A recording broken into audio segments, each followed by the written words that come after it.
Hello guys, welcome back on my YouTube channel Be Eco Perfect, and today we will discuss about the national income. In my previous video, I have explained some basic concepts relating to this chapter, and in this video also I am again explain some basic concepts of national income. So हमने previous video में discuss किया था circular flow of income के बारे में, circular flow के बारे में। तो आप सर्कुलर फ्लो के बारे में अच्छी तरह से जानते हो कि जब इनकम एक सेक्टर से दूसरे सेक्टर को जाती है, दूसरे सेक्टर से फिर उसी सेक्टर को आ जाती है, that is called circular flow of income, right. तो इसके कुछ फेजेस भी हैं, phases of circular flow of income. तो 3 पार्ट्स में क्लासिफाई कर देते हैं फेजेस को: generation phase, distribution phase and disposition phase. तो जनरेशन फेज में क्या है, क्या लिखना हमें, क्या होता है जनरेशन फेज? जनरेशन फेज क्या होता है जिसमें प्रोड्यूसिंग सेक्टर्स में लिखना कि generation phase refers to that phase in which producing sector produces goods and services, ठीक है, by the help of factors of production. उसको बोलते हैं हम जनरेशन फेज, जिसमें प्रोड्यूसिंग सेक्टर क्या करता है, गुड्स और सर्विसेज का प्रोडक्शन करता है, that is called generation phase, generate करना, बनाना। उसके बाद है डिस्ट्रीब्यूशन फेज। तो डिस्ट्रीब्यूशन फेज क्या इन्वॉल्व करता है? डिस्ट्रीब्यूशन फेज में आता है फ्लो ऑफ इनकम, ठीक है, डिस्ट्रीब्यूट कर देना। फ्लो ऑफ इनकम कहां से? From producing sector to household sector. Distribution phase में क्या आता है? फ्लो ऑफ इनकम आता है from producing sector to household sector. Repeat कर रहा हूं, producing sector to household sector in form of rent, interest, wages and profit की फॉर्म में। जो प्रोड्यूसिंग से हाउस होल्ड सेक्टर की इनकम हो जाती है उसको बोलते हैं डिस्ट्रीब्यूशन फेज, डिस्ट्रीब्यूट कर देना। फिर बात है डिस्पोजिशन, ठीक है, हाउस होल्ड सेक्टर ने इनकम अर्न की, इनकम उनके पास आई, अब उसको डिस्पोज करेंगे। डिस्पोज का मतलब खर्च करना। तो डिस्पोजिशन फेज है, डिस्पोजिशन फेज इन्वॉल्व्स एक्सपेंडिचर। इसमें एक्सपेंडिचर आते हैं। एक्सपेंडिचर कौन करता है? एक्सपेंडिचर करता है हाउस होल्ड सेक्टर, ठीक है, ठीक है। It involves expenditure made by household sector to the producing sector, उसको बोलते हैं डिस्पोजिशन फेज। और ये सारे प्रोसेस क्या है आपको पता ही है, सर्कुलर फ्लो के नाम से जानते हैं। उस सर्कुलर फ्लो में हमने अलग अलग फेज बना दिए, तो उनको जानते हैं generation, distribution and disposition phase के नाम से। Moving forward on this chapter, classification of goods. आज आप गुड्स के बारे में भी थोड़ा समझ लो कि गुड्स क्या होती हैं बेसिकली।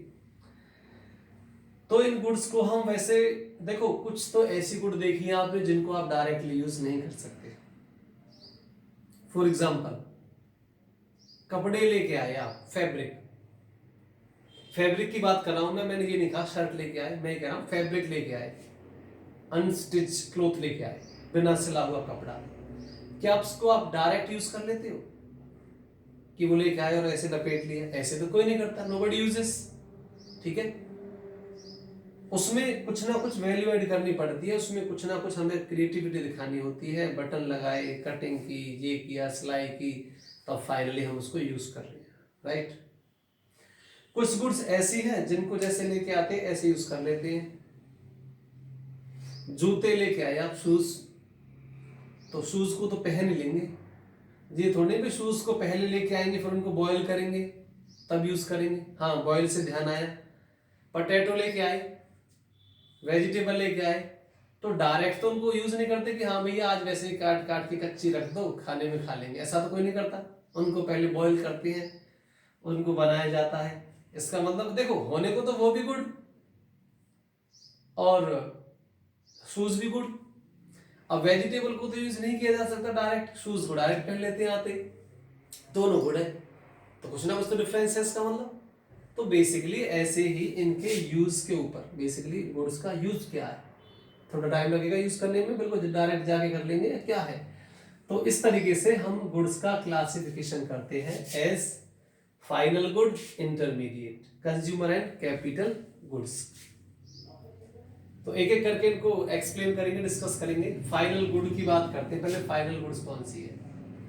डेफिनेशन लिख दी मैंने यहाँ, थोड़ी हेल्प मिल जाएगी आपको। Final goods are those goods which are used either by either for consumption और फॉर इन्वेस्टमेंट। जो गुड या तो कंज्यूमर या प्रोड्यूसर यूज करेगा जिसको, ठीक है, किसके लिए, फॉर कंजप्शन और इन्वेस्टमेंट, या तो वो इन्वेस्टमेंट के लिए यूज की जाती है या कंजप्शन के लिए भी यूज की जाती है।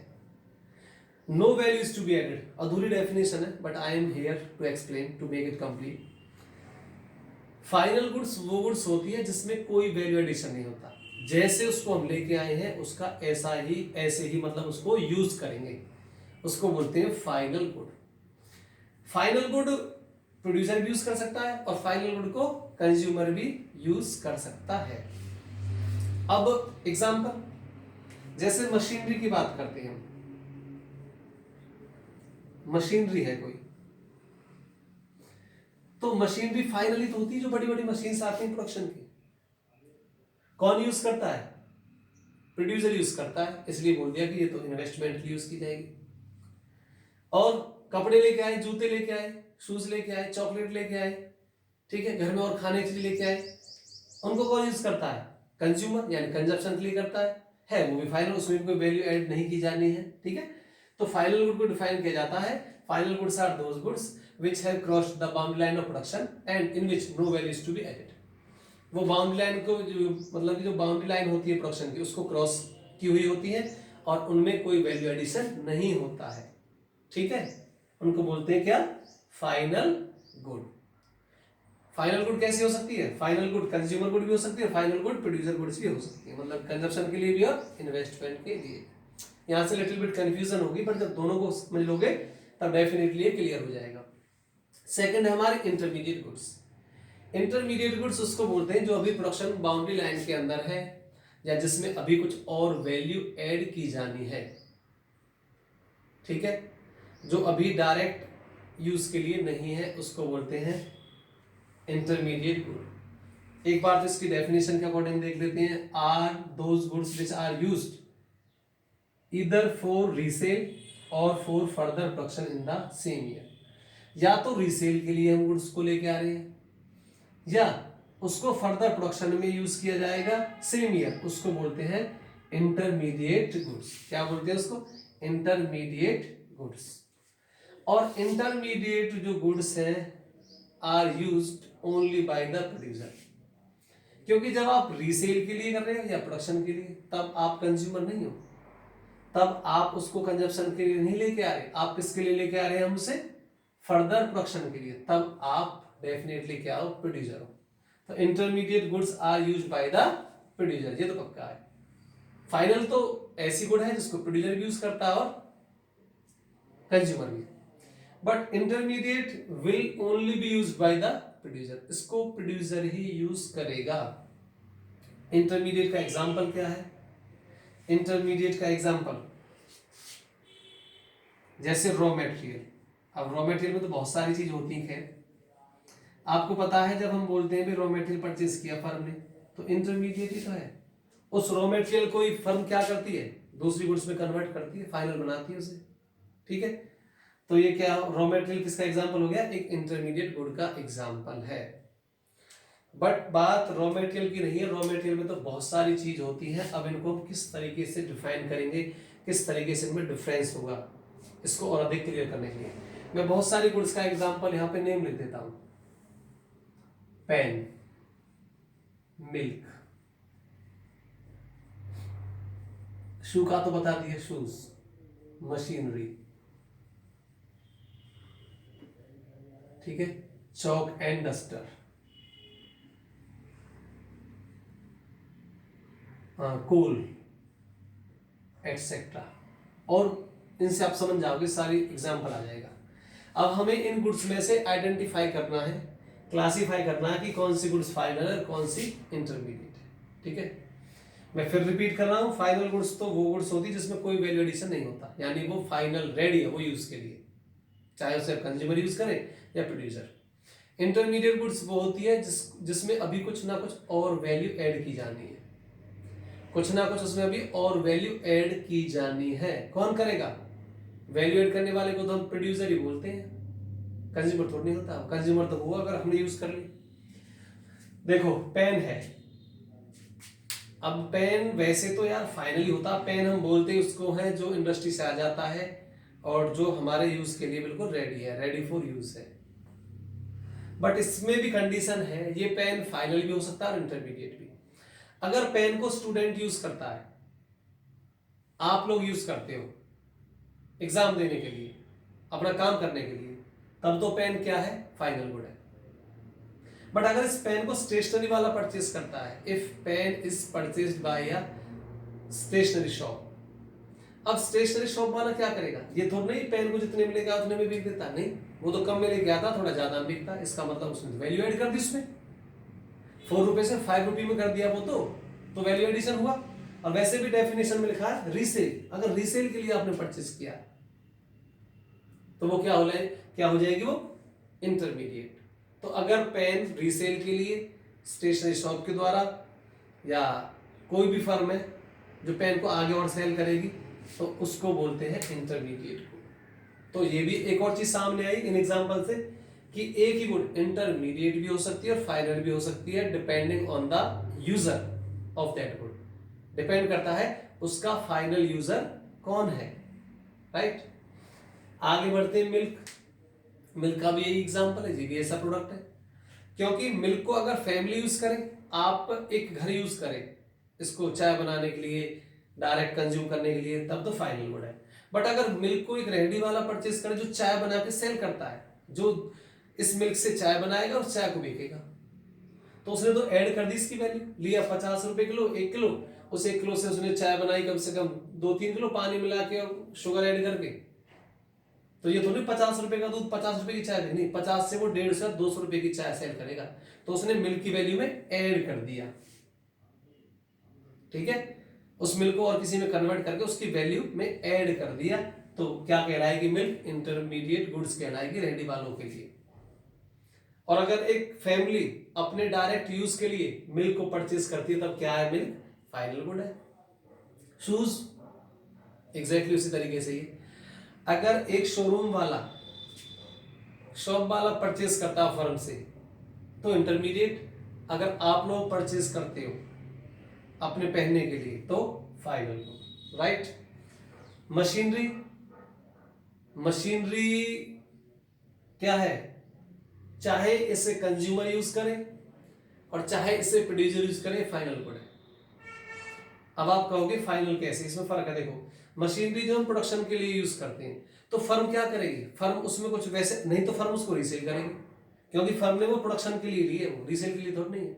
नहीं, मशीन में कुछ और वैल्यू एड कर देंगे कि भाई मशीन की तो हम और शेप दे देंगे, वो तो मशीन है, ठीक है, तो मशीन क्या है, फाइनल गुड है। बट इसमें भी एक क्वेश्चन है, अगर मशीन सेल करने वाली कोई एजेंसी हो, फर्म से एजेंसी परचेज करती है मशीनरी को, तब क्या है, ये इंटरमीडिएट है, क्योंकि वो रीसेल के लिए परचेज कर रहा है उससे, ठीक है।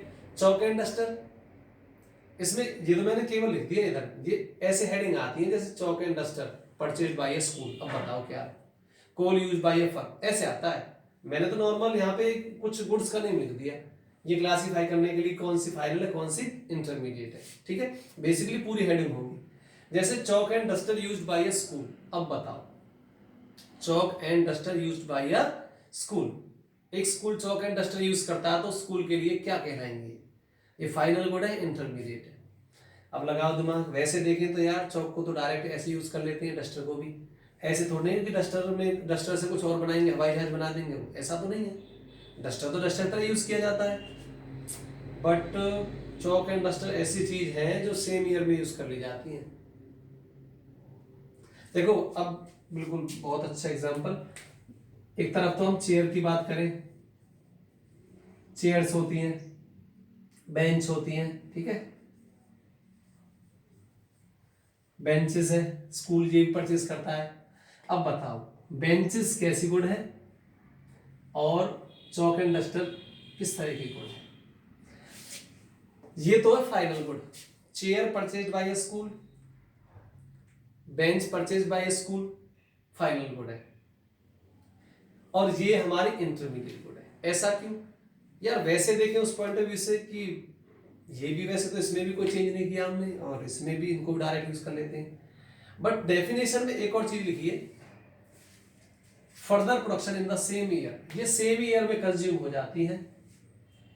जबकि बेंचेस की बात करें, ठीक है, बेंचेस की बात करें तो बेंचेस तो आपको पता नेक्स्ट ईयर भी यूज होती है। बेंचेस क्या है, नेक्स्ट ईयर भी यूज होती हैं, इसलिए क्या है, फाइनल गुड है। और ये कैसी है, इंटरमीडिएट गुड है उसके लिए, क्योंकि ये तो सेम ईयर में यूज हो जाएंगी। ठीक है, तो इनकी जो वैल्यू है फीस में डाल दी जाती है, मतलब कहने का मतलब ये। तो इसलिए चौक एंड डस्टर क्या है, चौक एंड डस्टर इंटरमीडिएट गुड्स है। चेयर और ये परचेज जो करती है ये क्या है, फाइनल गुड है। तो ये बेसिकली फाइनल गुड और इसमें डिफरेंस था। इस तरीके से आपको आइडेंटिफाई करना है फाइनल गुड और किसके अंदर, इंटरमीडिएट गुड्स के अंदर। ठीक है, 2-3 तरीके सोचना है, ये देखना है कि क्या गुड्स में कुछ और वैल्यू एडिशन होगा। फैब्रिक लेके आया, चाहे किसी ने परचेज किया हो, भाई फैब्रिक से डायरेक्ट तो यूज कर नहीं सकते, ऑटोमेटिकली वो क्या है, इंटरमीडिएट गुड्स है। कोल है, पेट्रोलियम यूज करती है फर्म प्रोडक्शन के लिए, इंटरमीडिएट है, क्योंकि तभी तो कंज्यूम कर लेते हैं, ये तो नहीं वो नेक्स्ट ईयर भी यूज किया जाएगा। अगर ईयर आफ्टर ईयर यूज कर देते तब तो उसको बोल देते हाँ यार फाइनल गुड है, कुछ चेंज तो नहीं किया, वो तो कई सालों तक यूज कर रहे हैं उसे। तो इस तरीके से आपको आइडेंटिफाई करनी है गुड्स फाइनल और इंटरमीडिएट, राइट। नेक्स्ट है consumer goods and capital goods. Consumer goods और कैपिटल में क्या डिफरेंस है, कंज्यूमर गुड्स तो वो है जो डायरेक्ट सेटिस्फाई करती है कंज्यूमर को, उनको बोलते हैं कंज्यूमर गुड्स। और कैपिटल गुड्स वो है जो प्रोडक्शन में यूज की जाती है। इन गुड्स को हम ऐसे भी क्लासिफाई कर सकते हैं, फाइनल गुड को क्लासिफाई कर दिया हमने, कंज्यूमर या कैपिटल। अगर फाइनल गुड्स जो भी गुड है वो आपकी कंज्यूमर को डायरेक्ट सेटिस्फाई कर रही है तो कंज्यूमर गुड्स बोल देते हैं, और अगर वो फर्दर प्रोडक्शन में यूज की जा रही है फाइनल गुड तो क्या बोल देते हैं उसे, कैपिटल गुड्स बोल देते हैं। जैसे अभी हमने कहा था बेंचेस फर्दर प्रोडक्शन में यूज की जाती हैं, ठीक है, तो ये अगर कंज्यूमर गुड्स और कैपिटल में हम डिफाइन करें तो बेंचेस क्या है, कैपिटल गुड, ठीक। और जैसे कि मिल्क है, शूज है, पेन है, ये क्या सभी कंज्यूमर गुड्स है। इनको कंज्यूमर अपनी डायरेक्ट सेटिस्फेक्शन के लिए यूज करता है, ठीक है। तो कंज्यूमर गुड्स को आप फर्दर क्लासिफाई कर सकते हो durable, semi durable, single and services में। भाई ध्यान रखना, इसमें भी वो ये पूछेगा, पहले वो आइडेंटिटी क्लासिफाई कराता है, ये बताएगा कि पेन किसने खरीदा, तब पता चलेगा कंज्यूमर क्या है। नहीं भैया, पेन इंटरमीडिएट भी हो जाता है। अगर एक फर्म यूज करेगी, एक फर्म अगर पेन को यूज करेगी ना, वो इंटरमीडिएट है, क्योंकि वो तो सेम ईयर में यूज होता है। पेन ये थोड़ा नहीं कि सालों साल चलते हैं। अगर सेम ईयर में कोई चीज यूज हो जाती है, further production in the same year, वो इंटरमीडिएट होती है। तो वो तो गुड्स को देख के डिफाइन करना पड़ेगा कि क्या है, एज ए क्या पूछ रहा है, वो फाइनल पूछ रहा है या ये पूछ रहा है कि कंज्यूमर है, कैपिटल है, तब उसके पॉइंट ऑफ व्यू से देखना है। तो कैपिटल गुड्स तो उनको बोलते हैं which are used by the producing sector, जो प्रोड्यूसिंग सेक्टर या फर्दर प्रोडक्शन के लिए जिनको यूज करता है उनको बोलते हैं कैपिटल गुड्स। और हर गुड्स कैपिटल गुड्स भी नहीं होती, ध्यान रखना। जिन गुड्स को प्रोड्यूसिंग फर्म यूज करती है, हर गुड कैपिटल नहीं होती। अभी मैंने बताया था कि फर्म तो पेन भी यूज करती है, फर्म तो पानी भी यूज करती है प्रोडक्शन पीने के लिए अपने एम्प्लॉय के लिए, क्या वो कैपिटल गुड्स है? नहीं, वो कैपिटल नहीं है। कैपिटल गुड्स की जो वैल्यू है वो हाई वैल्यू होती है, हाई प्राइस वाली होती है, इन्वॉल्व डेप्रिसिएशन। और उन गुड्स में क्या है, डेप्रिसिएशन भी कुछ इन्वॉल्व होता है। दूसरी तरफ कंज्यूमर गुड्स की बात करें, इनको कंज्यूमर यूज करता है, और जब कंज्यूमर यूज करेगा, जहां पे कंज्यूमर ही लगा दिया हमने, वो तो अपने सेटिस्फेक्शन के लिए करेगा, वो सिर्फ प्रोडक्शन नहीं करेगा, ठीक है। तो ड्यूरेबल गुड्स, फिर उनको टाइम बेसिस पे क्लासिफाई किया कंज्यूमर गुड्स को, durable, semi durable. Durable goods को तो डिफाइन करते हैं हम, अगर कोई गुड 1 साल से 10 साल तक, 6 साल, 7 साल, इस तरीके से मान के चलो कुछ दिन चल जाए, जिसकी कुछ ड्यूरेबिलिटी होती है, जिसकी लाइफ टाइम होती है, ऐसी गुड्स को तो बोलते हैं ड्यूरेबल गुड्स। फॉर एग्जांपल जैसे एयर कंडीशनिंग है, फ्रीजर है, रेफ्रिजरेटर है, ठीक है, बाइक है, कार है, इनकी ड्यूरेबिलिटी होती है। टूटने को आप नेक्स्ट डे तोड़ दो, वो अलग बात है, दैट इज एक्सेप्शनल केस, जानबूझ के तोड़ रहे हो, बट यूजुअली ये माना जाता है कि ये गुड्स चल जाती है कुछ दिन, इनकी जो ड्यूरेबिलिटी है, टाइम पीरियड है, वो है कुछ दिन का, ठीक है। तो इनको क्या बोलते हैं हम? Durable good, right. Semi durable बोलते हैं जिन गुड्स की ड्यूरेबिलिटी 0 से 1 ईयर तक होती है, 0 से 1 ईयर। तो सेमी ड्यूरेबल में एग्जांपल देते हैं हम किसका? कपड़ों का, जूतों का, मार्कर का, पेन का, रजिस्टर का, ठीक है। और ये सभी क्या है? ये सेमी ड्यूरेबल गुड्स है, क्योंकि इनकी जो लाइफ टाइम है वो क्या होती है? यूजुअली 0 से लेके, मतलब 0 इन सेंस की 1 दिन से लेके 1 ईयर तक की समझी जाती है। जो गुड्स 1 दिन से और 1 ईयर तक चल जाती है उनको बोलते हैं क्या? Semi durable good. इसमें भी मैं वही एग्जांपल लूंगा, ऐसे नहीं कि आज एक जोड़ी वो ले आए कपड़े और वो रख दिए संदूक में, पहले संदूक में रखते थे, आपने रख दिए वो अलमीरा में अपनी में, 2 साल बाद निकाल ले, फिर कह रहे देख लो सर आप तो कह रहे थे 1 साल चलती है, देख लो मैंने तो 5 साल चलाई। ऐसे तो आप यूज मत करो, वो चली जाएगी, ये कोई बात हुई। बट नॉर्मली बिलो 1 ईयर चलती है, ये चीज काम में आती है, इनको बोलते हैं हम सेमी ड्यूरेबल गुड्स। फिर है single use good. Single use goods वो होती है जिनका एक ही बार यूज होता है, लेके आए, खा लिए, finish, can not be use again, दोबारा हम इसको यूज नहीं कर सकते। जैसे चॉकलेट है, टॉफी है, जो भी खाने पीने की गुड्स है। कोल्ड ड्रिंक लेके आए, ठीक है, बस नेक्स्ट कहाँ यूज कर पाओगे उसे, इनको सिंगल यूज गुड्स बोलते हैं। सर्विसेज, अब आप कहोगे सर्विसेज भी गुड्स है, ये बेसिकली नॉन मैटेरियल गुड्स बोलते हैं सर्विसेज को, ठीक है। इकोनॉमिक्स में नॉन मैटेरियल, क्योंकि ये तो सब मैटेरियल से बनी है गुड, सर्विसेज है नॉन मैटेरियल गुड्स, बिना मैटेरियल। डॉक्टर की सर्विस, लॉयर की सर्विसेज, ये सर्विसेज है। तो बेसिकली कंज्यूमर गुड्स को हम ऐसे क्लासिफाई कर देते हैं, durable, semi durable, single and services, right. और कैपिटल गुड्स, कैपिटल गुड्स का बता दिया, capital goods are used by the producer for further production, and capital goods is of, capital goods are of high value, ठीक है। But remember all capital goods are producing unit, sorry all goods are producing unit, not capital goods. ऐसा भी नहीं है कि हर good जिसको producing unit use करता है वो कैपिटल ही होती है। इसमें मैंने बहुत एग्जांपल दिए, वाटर है, रजिस्टर है, पेन है, और छोटी मोटी चीज है जिसको एक प्रोड्यूसिंग यूनिट यानी प्रोड्यूसिंग सेक्टर यूज करता है, बट वो कैपिटल नहीं कहलाती। फिर आप कहोगे वो क्या कहलाएंगी? वो केवल प्रोड्यूसर गुड्स है, नॉट कैपिटल, उनको प्रोड्यूसर गुड्स बोलते हैं, ठीक है। तो ये था हमारा क्लासिफिकेशन ऑफ गुड्स। अगर आपको डाउट है किसी में तो आप नीचे मेरे YouTube चैनल पे जाके वीडियोस में आप कमेंट कर सकते हो। Thank you and have a nice day.